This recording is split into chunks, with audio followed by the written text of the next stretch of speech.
Meus prezados e queridos irmãos da TV Caminho Livre, graça e paz do Senhor Jesus. Eu já fiz 10 perguntas para a Teologia Adventista acerca do assunto santuário, juiz investigativo, Daniel 8, Levítico 16, Hebreus, enfim. Foram 10 perguntas até agora. Eu quero fazer mais uma. E a pergunta é, vamos contextualizá-la, vamos elaborá-la primeiro, para que aqueles que não possuem familiaridade com o assunto possam entender. A teologia adventista afirma que as ações do chifre pequeno contra os santuários terrestre e celestial durariam 2.300 anos, dentro dos quais haveria 2 períodos de tempo distintos. O primeiro período, de 490 anos, compreendido com mais 70 semanas, né? Começando em 457, terminando em 34 DC com o apedrejamento de Estevão. Segundo período, de 1.260 anos de perseguição papal, ou do chifre pequeno, começando em 538 da nossa era e terminando em 1798, quando uma das cabeças do chifre pequeno, tipificada em Apocalipse 13 como besta, seria ferida de morte. Portanto, para a teologia adventista, o chifre pequeno, ou besta do Apocalipse, agiria por 1.260 anos, ou 42 meses, até uma de suas cabeças ser ferida de morte.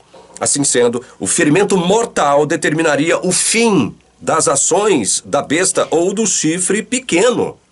Isso é muito bem compreendido. Daqui a pouco eu quero ler um texto do Grande Conflito que ratifica esse entendimento. Acontece que o Apocalipse afirma insofismavelmente que o chifre pequeno agiria por 42 meses depois de uma de suas cabeças ser curada e não antes. Como a Igreja Adventista, como a teologia adventista explica isso? Eu quero ler um texto aqui na página 439 do Grande Conflito. São 2 parágrafos. Eu preciso lê-los para que você possa entender de fato, de verdade, o posicionamento da Igreja Adventista. E depois não me acusar de que eu estou fazendo aqui uma ilação.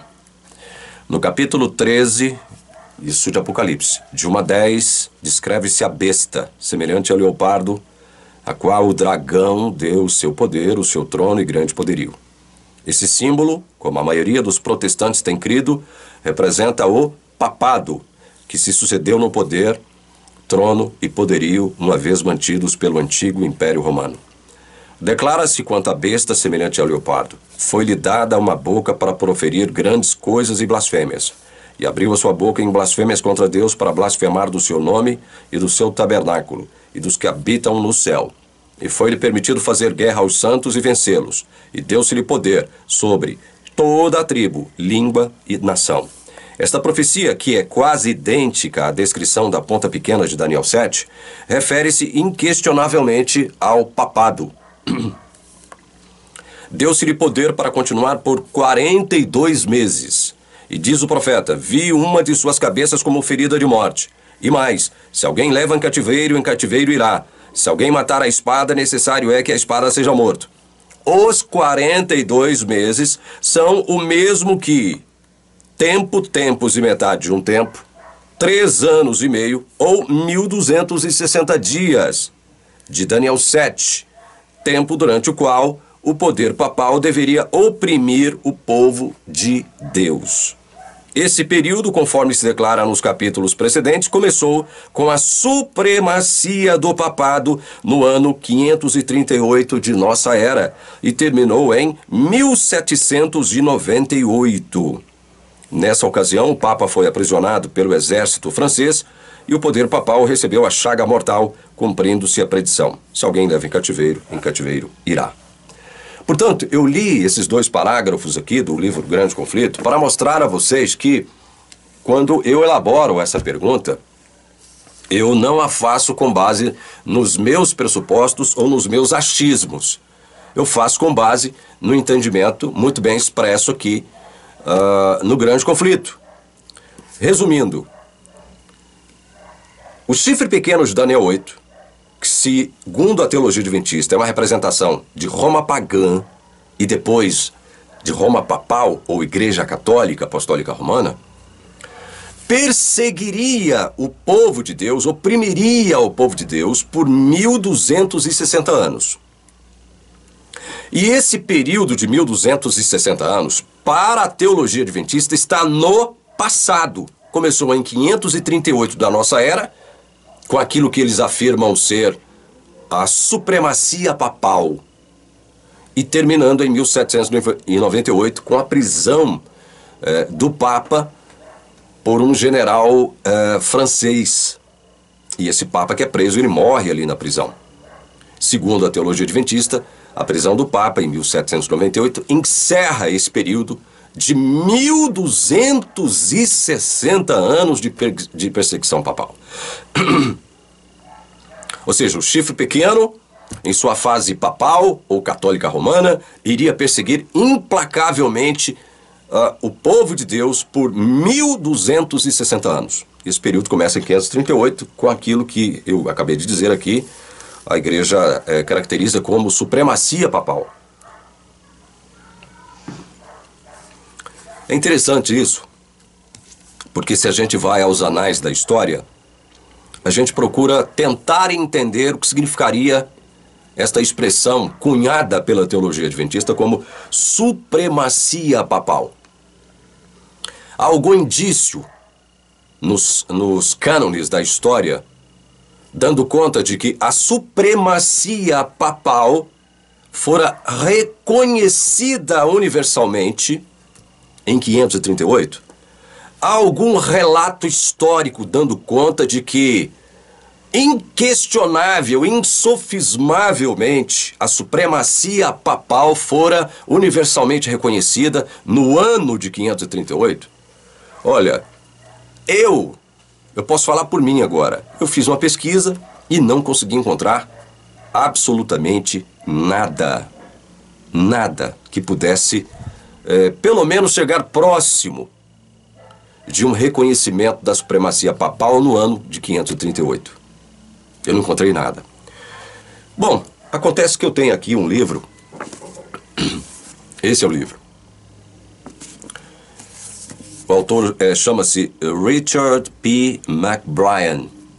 O título do livro é Os Papas, os Pontífices, de São Pedro a São João Paulo II, da Edições Loyola.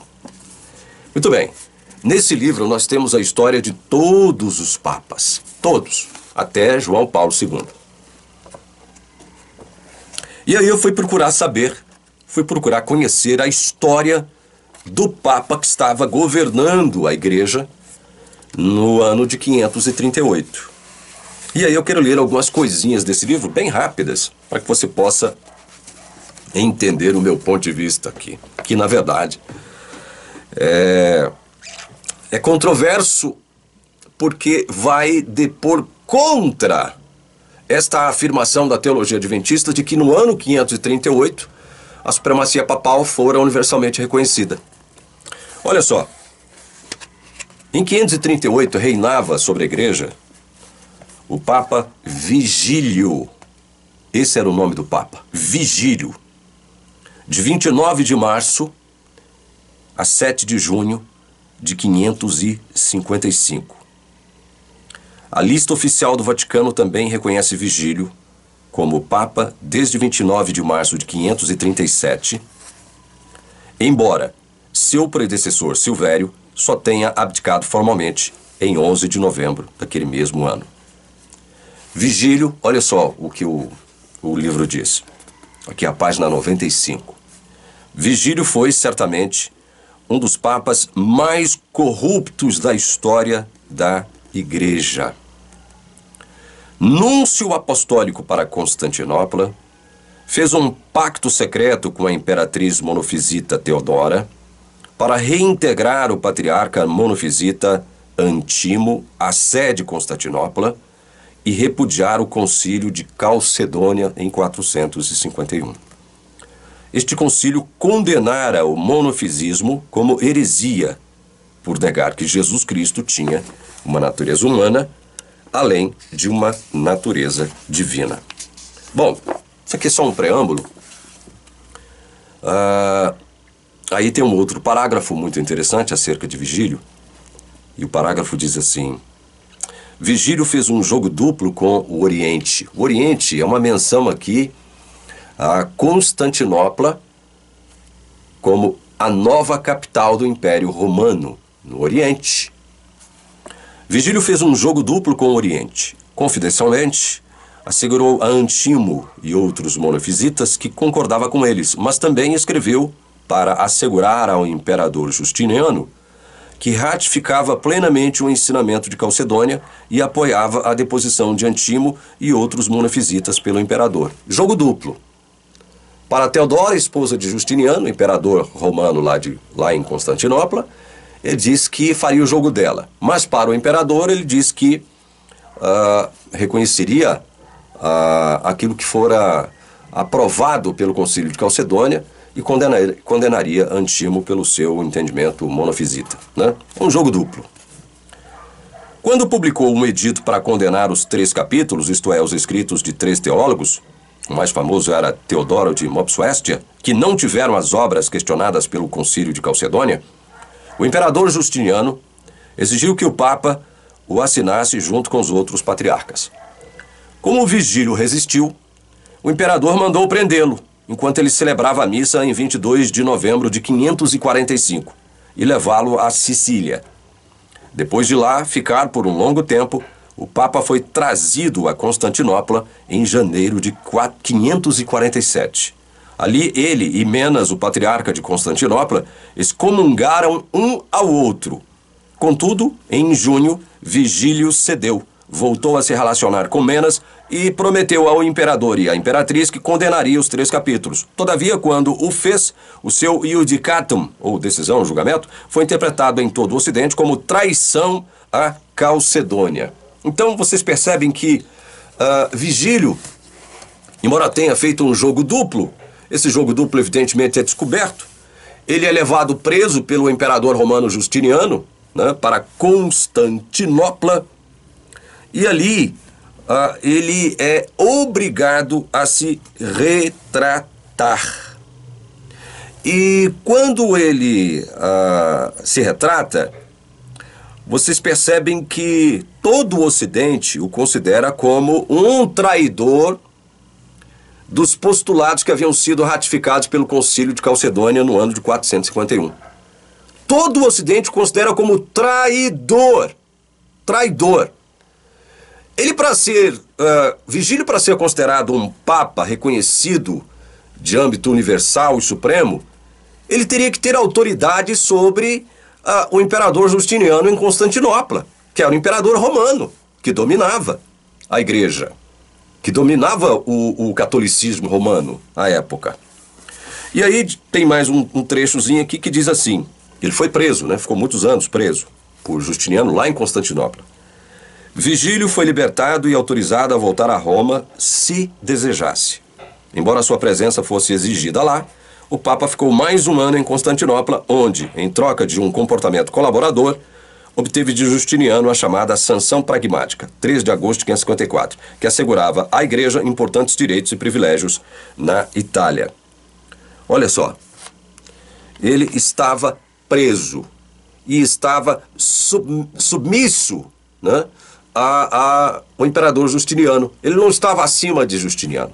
Se ele fosse realmente um papa reconhecido universalmente como tendo autoridade moral, espiritual e legal, ele não seria preso por Justiniano. Pelo contrário, ele arranjaria algum jeito de não ser preso. Quem sabe convocaria um exército para brigar com Justiniano, impedir que ele fosse levado preso. Mas foi levado preso.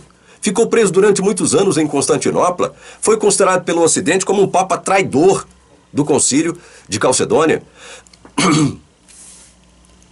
Como é que um papa que que pudesse representar toda a autoridade, né, todo o poder, né, tivesse moral, né, eclesiástica, tivesse o reconhecimento moral, espiritual, do ponto de vista eclesiástico, para liderar a igreja, como é que ele poderia ser levado assim, facilmente, como prisioneiro do imperador romano Justiniano, levado para Constantinopla? Quando finalmente Vigílio partiu para Roma, na primavera, sofreu outro de muitos ataques de cálculo biliar e morreu em Siracusa, Sicília. Isso foi no ano de 555. Seu corpo foi levado a Roma, mas não foi sepultado na Basílica de São Pedro em vista de sua impopularidade. Em vez disso, enterraram-no em San Marcello, na Via Salaria. Era um papa impopular, considerado pelo Ocidente como traidor. Como diz aqui o autor do livro, um dos papas mais corruptos da história da Igreja. Veja, não há nada na história para corroborar a afirmação adventista de que Vigílio concentrou em sua pessoa, né, ou atraiu para si o reconhecimento de que ele era uma pessoa aceita por todo o catolicismo universal. Não há nada em relação a isso. Vigílio, como diz o texto aqui, era corrupto, era impopular, foi considerado traidor por conta desse jogo duplo que ele tentou fazer com o imperador romano Justiniano e com a sua esposa Teodora. Foi considerado traidor pelo Ocidente. Então não há nada, absolutamente nada, que projete sobre o Papa Vigílio, que liderava a igreja em 538, nada que chegue perto de uma... Não, ele possui a supremacia papal universal. Para possuir essa supremacia papal, ele teria que ter autoridade sobre o Império Romano Oriental em Constantinopla. Ele teria que ter autoridade sobre o imperador Justiniano, que era o imperador romano do Oriente na época, católico. Ele teria que ter autoridade, mas não, foi levado como um reles, né, bispo da Igreja Romana, preso, né, ficou preso durante muitos anos, foi liberado depois, mas mesmo depois que foi liberado, ficou um ano ainda em Constantinopla, voltou para Roma, morreu no ano de 555, seu corpo não foi sepultado na Basílica de São Pedro, porque ele era muitíssimo impopular. Era, no mínimo, um papa controverso. Um papa com essas características jamais poderia receber o reconhecimento universal. Quando eu digo universal, é de toda a igreja. É de toda a igreja. Tanto no Ocidente quanto no Oriente. Vigílio jamais chegou perto de alcançar essa posição, esse status de grande autoridade moral, grande líder da igreja universal. Jamais chegou perto de adquirir esse status. Agora, eu quero ler também para vocês o que consta aqui no mesmo livro, a página 192, acerca de outro papa. Olha aqui. Primeiro parágrafo da página 192 do mesmo livro. Ao mesmo tempo, havia entre Roma e Constantinopla constantes lutas pela supremacia. Olha o termo aqui. Que envolviam o imperador e o patriarca bizantinos.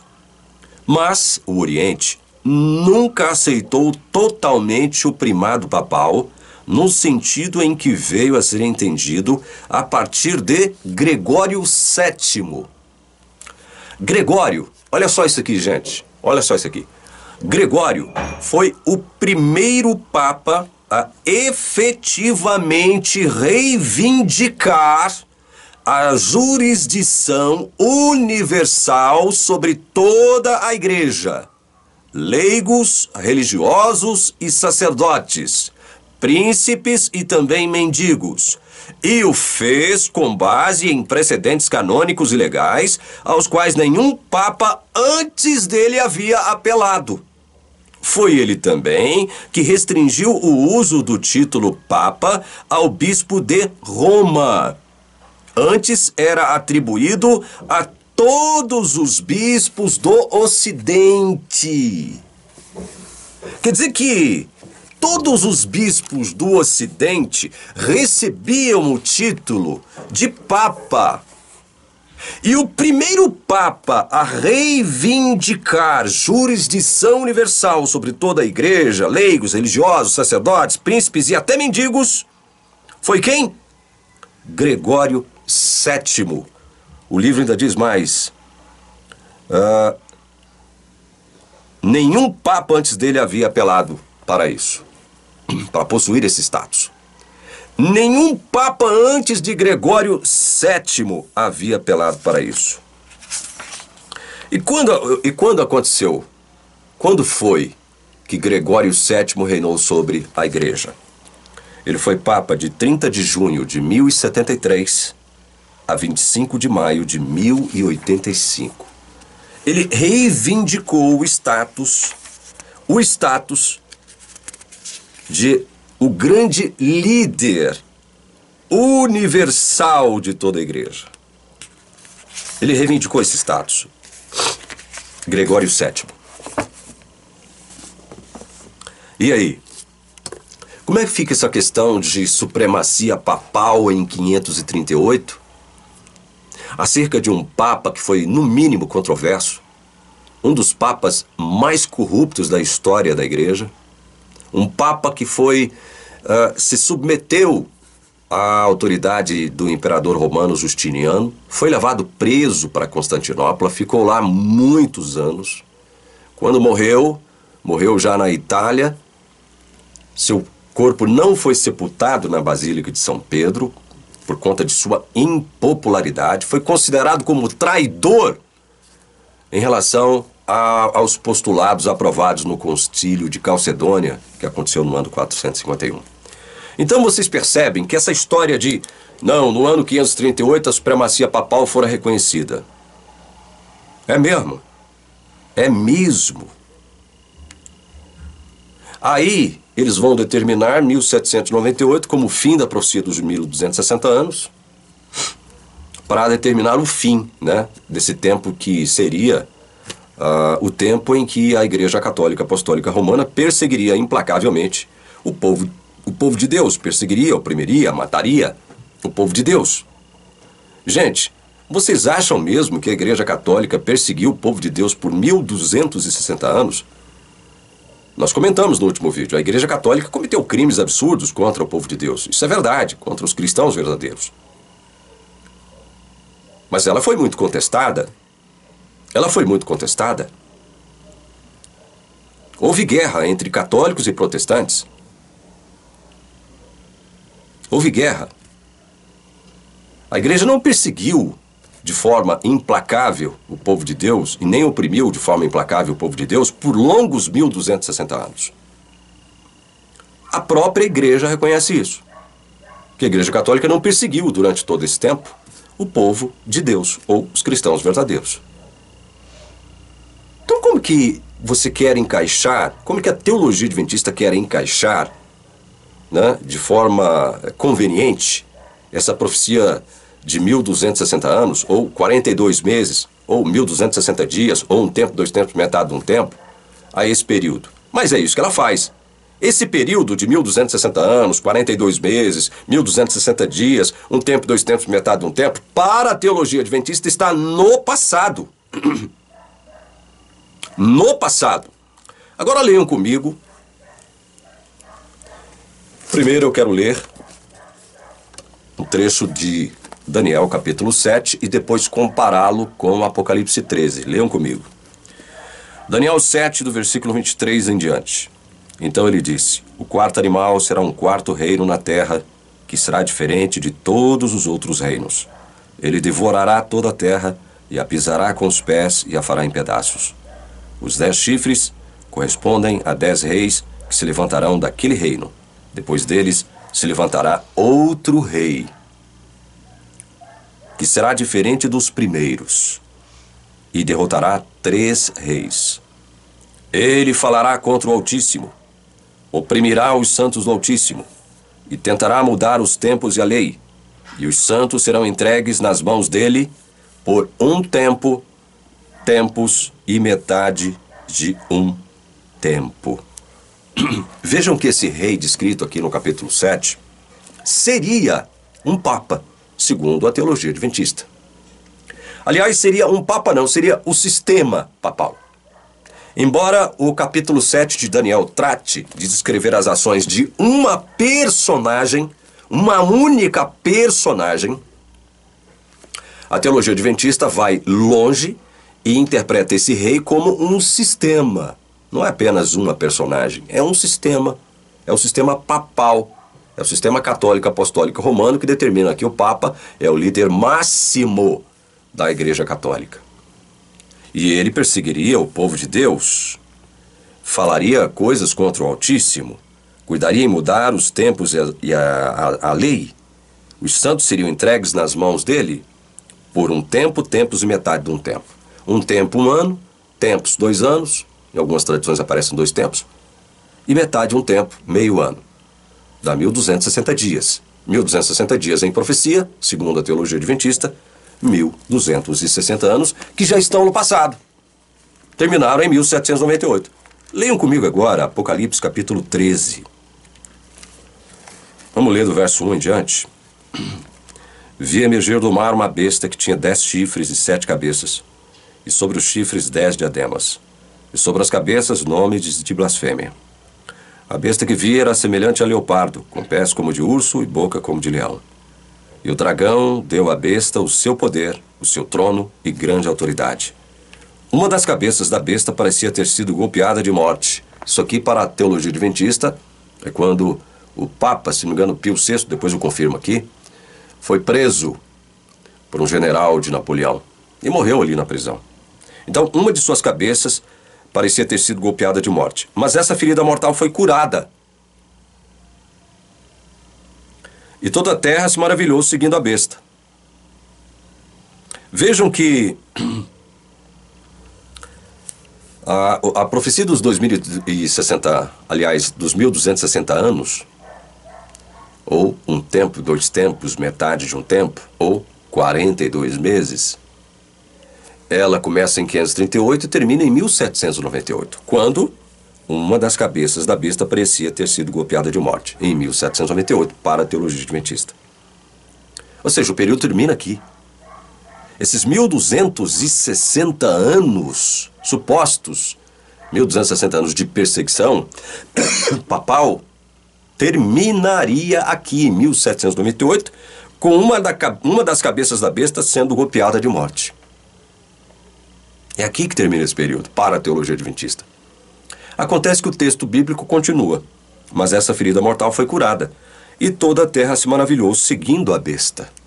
Essa besta, essa mesma que recebera a ferida mortal na sua cabeça.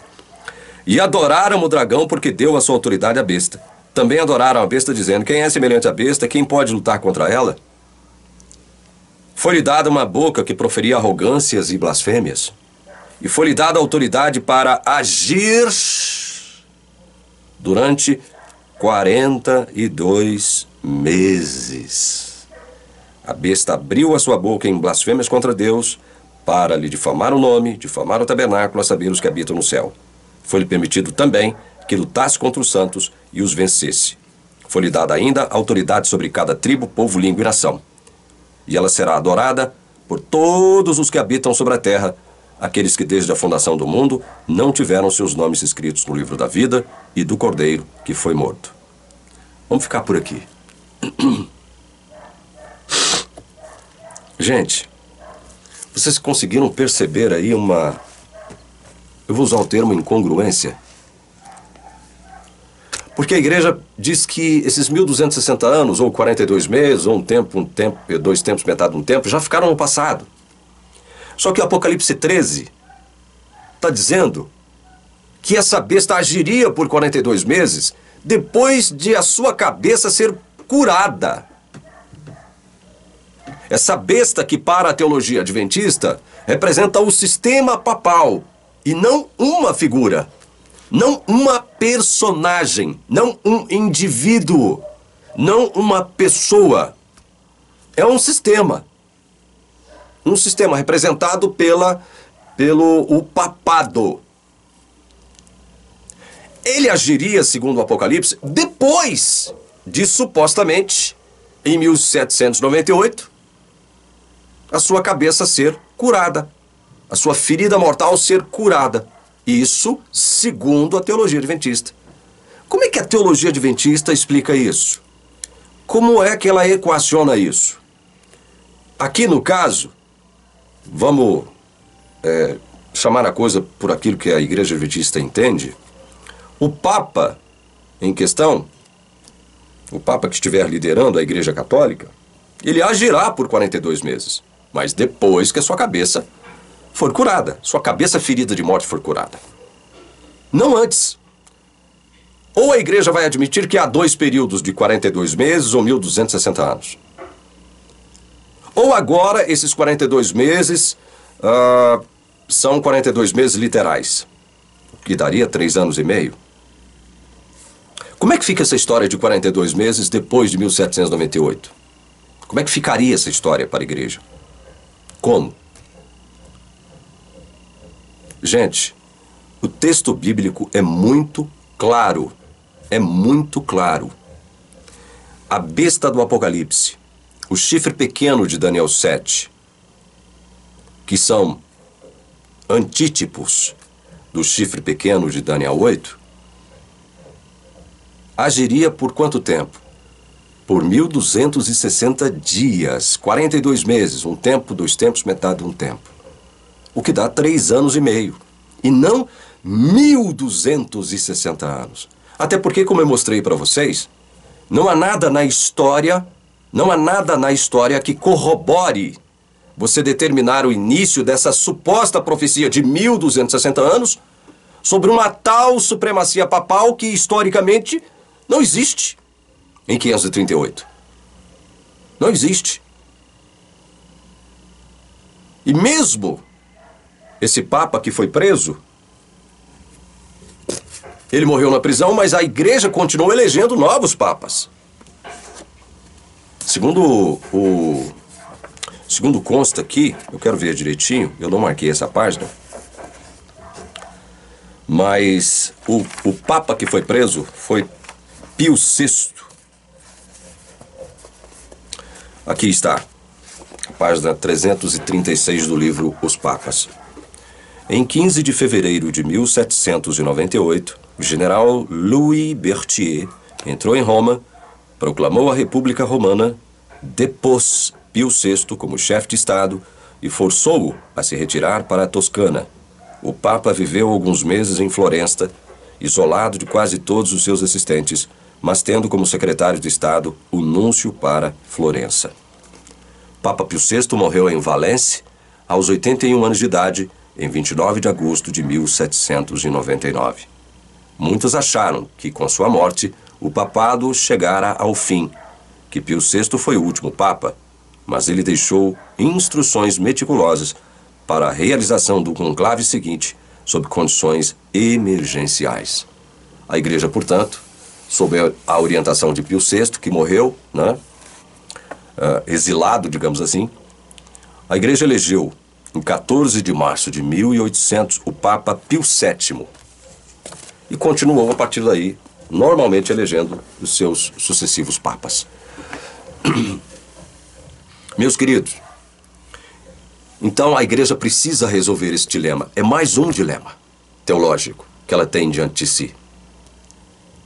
Afinal de contas, os 42 meses, um tempo, 2 tempos, metade de um tempo, 1260 dias ou anos, segundo o seu entendimento, ficaram no passado ou estão agora no futuro? A Igreja tem que resolver esse dilema.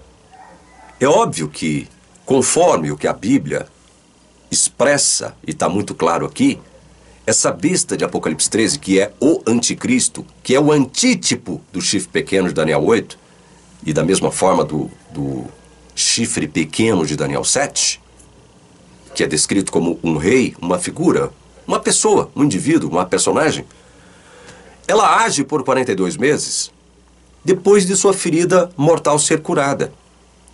Símbolo de que seria isso aqui? Símbolo de quê? Evidente que isso seria assunto para um outro vídeo. Só lembrando que eu já tratei, mais ou menos, de deixar claro para vocês como que isso se dá. Como é que nós podemos resolver essa questão? Se você ler Apocalipse capítulo 17, você vai ver que ali está muito claro. Ali fica muito claro, evidentemente, de acordo com os símbolos, né, proféticos expressados ali. Quem seria esse poder que é descrito aqui em Apocalipse como besta, que é descrito em Daniel 7 como chifre pequeno, Daniel 8 como chifre pequeno? Quem seria? E por quanto tempo agiria? Fica muito claro aqui no Apocalipse. Esses 42 meses, ou um tempo, 2 tempos, metade de um tempo, ou 1260 dias, estão no futuro. Eles estão no futuro. Serão 3 anos e meio de perseguição dessa besta, desse anticristo, sobre o povo de Deus. Agora dos últimos tempos. Esse período está para nós agora. Ele se apresentará para nós agora, no fim dos tempos. Ele não está no passado. E não foram 1260 anos de perseguição papal sobre o povo de Deus. Isso nunca existiu, do ponto de vista da história. Nunca existiu esse tal período. A história nunca reconheceu esse tal período. Nem a história e nem a teologia cristã reconheceu esse período. Isso é mais uma invenção da teologia adventista, para poder adequar os seus postulados convenientemente, de modo a violentar a palavra de Deus, ao seu pensamento, ao seu entendimento, à sua visão de mundo. É mais uma invenção da Igreja Adventista do Sétimo Dia. Antes de encerrar, eu digo o seguinte, mais uma vez. Quando eu falo sobre isso, mais uma vez eu sou obrigado a repetir isso. Quando eu falo sobre isso, quando eu aponto aqui as incongruências da teologia adventista em relação à palavra de Deus, eu não quero dizer que todos os irmãos adventistas do sétimo dia estão perdidos, são pessoas más, são pessoas de índole má. Não é isso que eu estou dizendo. Eu não estou, veja bem, eu não estou apontando erros pessoais de ninguém, eu não estou trabalhando para julgar ninguém, ou seja, fazer juízo de valor sobre ninguém. Quem sou eu? Eu já disse isso para vocês. Quem sou eu? Meu teto é de vidro, tanto quanto o teto de vocês também é de vidro. Eu não recebi essa missão de Cristo, de julgar ninguém. Quem sou eu? Então eu não falo isso para fazer juízo de valor de quem quer que seja lá dentro da Igreja Adventista. Já reconheci várias vezes aqui na TV Caminho Livre que Deus tem um povo ali dentro. Deus tem um povo ali dentro. Isso é um fato que eu reconheço como verdadeiro. Deus tem um povo dentro da Igreja Adventista. Agora, ela precisava, por uma questão de honestidade em relação à palavra de Deus, abdicar desses erros. Mas isso acontecerá algum dia? Claro que não. A Igreja Adventista se tornou uma organização grande, um grande elefante branco que precisa ser sustentado a qualquer custo, a qualquer preço. Ainda que esse custo e esse preço sejam o quê? A sustentação de posicionamentos teológicos contrários à Bíblia Sagrada. A minha intenção é alertar os nossos irmãos adventistas quanto a estes erros. É só isso. E nós vamos continuar fazendo isso. Doa a quem doer. Custe o que custar. Haja o que houver. Enquanto Deus nos permitir, nós vamos continuar denunciando os erros da teologia adventista. Que Deus abençoe você que assistiu esse vídeo até aqui, em nome de Jesus. Amém.